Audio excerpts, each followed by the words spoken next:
आं दिनै JSP Advice 365 चेनेलनि जै मोनसे गोदान कन्टेन्ट लानानै फैदों।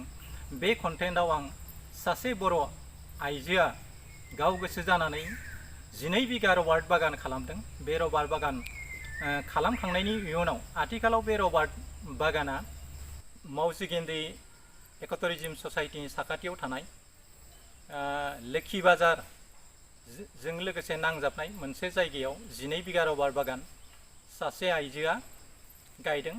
बे आइजोनि रबार्ट बागानखौ आं JSP Advice 365 चेनेलनि जै नोंथांमोननो दिन्थिनो नाजानाय जादों। आंनि आगसिथिङै रबार्ट बागाननि बिगोमाया गसंनानै दङ आरो आगदाथिंजाय सासे गामिनि आइजो बिथांजों अरायसम सुखुआव दुखुआव अरायसम लोगो जालायनानै बिसोरो खामानि मावबाय थायो।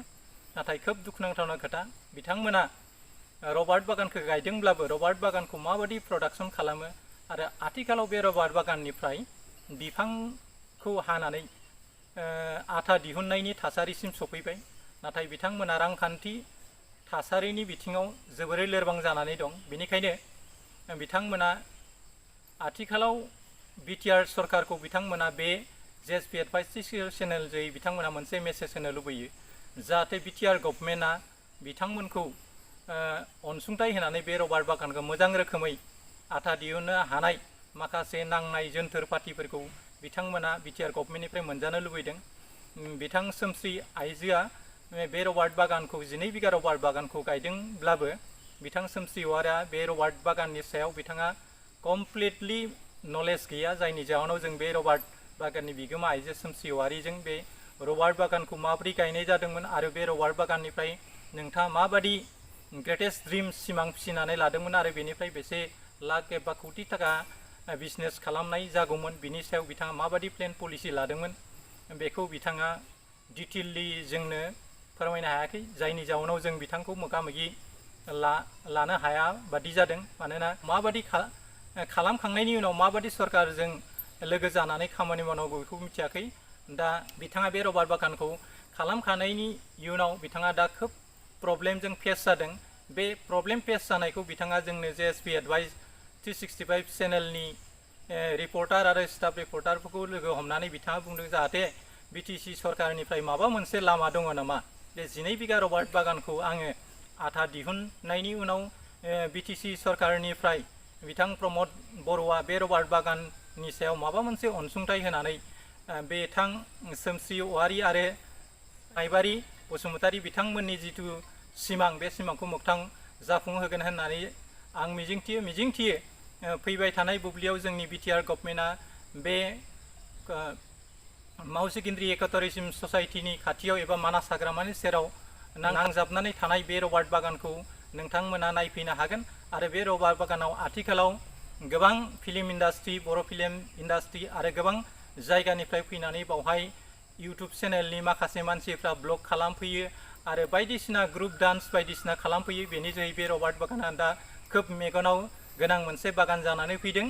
मिजिंथियो जोंनि BTC गभर्नमेन्टआ बिथां सोमस्रि औवारिखौ थाबैनो बिथाङा जाहाथे बे 12 बिगा रबार्ट बागानखौ आथा दिहुननायाव नांनाय माखासे आइजेंफोरखौ BTR सरकारनि जे मोनगोन आरो BTR सरकारा बिथांजोनो बे आथा दिहुननायाव नांनाय माखासे मेसिन बायदिसिना नाग्रा बेफोरखौ होयोब्ला जों बुंनो हायो बे 12 बिगा रबार्ट बागानाव गोबां बे ओनसोलनि माखासे साख्रि गैयै एबा माखासे मावनानै जाग्रा दिन हाजिरा मावनानै जाग्रा सुबुंफ्रा बे 12 बिगा रबार्ट बागानाव आथा दिहुननायाव नांथाबनानै दिन हाजिरा मावनानै जानो हागोन। लोगोसेयावनो दिन हाजिरा मावनानै जानायजों लोगोसे बिथिंनि गथ' गथायफोरखौ लेखा फरा फरायनायाव बे बागाननि जयै मोननाय माखासे हाजिरानि फैसाफोरजों न'खरखौ मोजाङै सामलायलांनो हागोन होननानै जों मिजिंथियो। मानोना खाथियाव इन्डास्ट्रि थायोबा बे इन्डास्ट्रिनि मालिकफोरनिफ्राय माखासे हाजिरा मुजिरा मावनानै गोरिब निखावरिफ्रा थांनानै थानो हायो।